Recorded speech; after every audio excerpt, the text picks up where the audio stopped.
مسؤوليين maamulka degmada Wallaweyn ee gobolka Shabeellaha Hoose ayaa sheegay in daadad ka dhashay roobkii ka da'ay degmada Wallaweyn ay soo galeen qaar ka mid ah xaafadaha degmadaasi isla markaana ay ka barakaceen dadkii deganaa guryahaasi waxayna maamulka sidoo kale ay tilmaameen in wadooyinka iyo laamiyada dhexmara degmada Wallaweyn ee gobolka Shabeellaha Hoose ay burbursan yihiin taasoo caqabad ku noqotay isla socodka gaadiidka iyo dadka ku dhaqan degmada Wallaweyn ee gobolka Shabeellaha waxayna maamulka ay ka codsadeen hay'adaha gargaarka iyo dawladda federaalka Soomaaliya inay caawiyaan dadka ay saameeyeen daadadkaasi ka dhashay roobkii ka da'ay degmada Wallaweyn ee gobolka Shabeellaha Hoose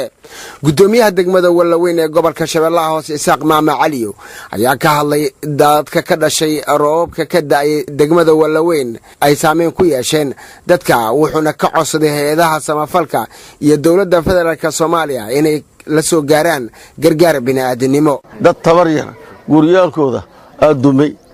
magas dad tabaryar guriyaalkooda aadumay biyaha waa u jeedaa biyahan biyar maaha ilaa xagga ilaa soo wareegta daaragtid waa yaabta nimcadaas ilaah keenay tagna waxa loogu dacaa ilaahay siiyay ilaahayna bedelkeedu noo bedeli doona haddana haddii alla yiraah bedelkeeda ilaahna sii kadan tan kale waxaan codsahaynaa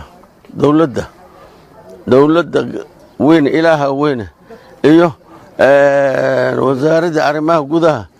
iyo hay'adaha dhibkan Wallaweyn haysto hadda oo baahida taalo beeraha wax lagu falahay ilaahay oo biyaha soo caafiyay in gacana laga siiyo gudoomiyaha degmada Wallaweyn Isaaq Maama Caliyo oo ka hadlayay burburka wadooyinka dhexmara degmadaasi ayaa ka codsaday dawladda Soomaaliya iyo hay'adaha inay gacan ka siiyaan sidii dib u dhis u heli lahaayeen laamiyada iyo wadooyinka dhexmara degmada Wallaweyn ee gobolka Shabeellaha Hoose kuwaasoo gabi ahaanba burbursan in meesha burbursan meesha gud iyo doonka ah in maarta la simo biya la daadiyo banaanka loo diro waana kana buundooyinka oo jajabsan qaar darad anaga ku shibna jidkan soo marteen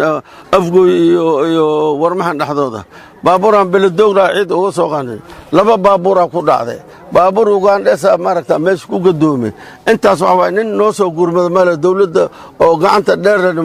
nooma soo gurminin annaka degma ahaan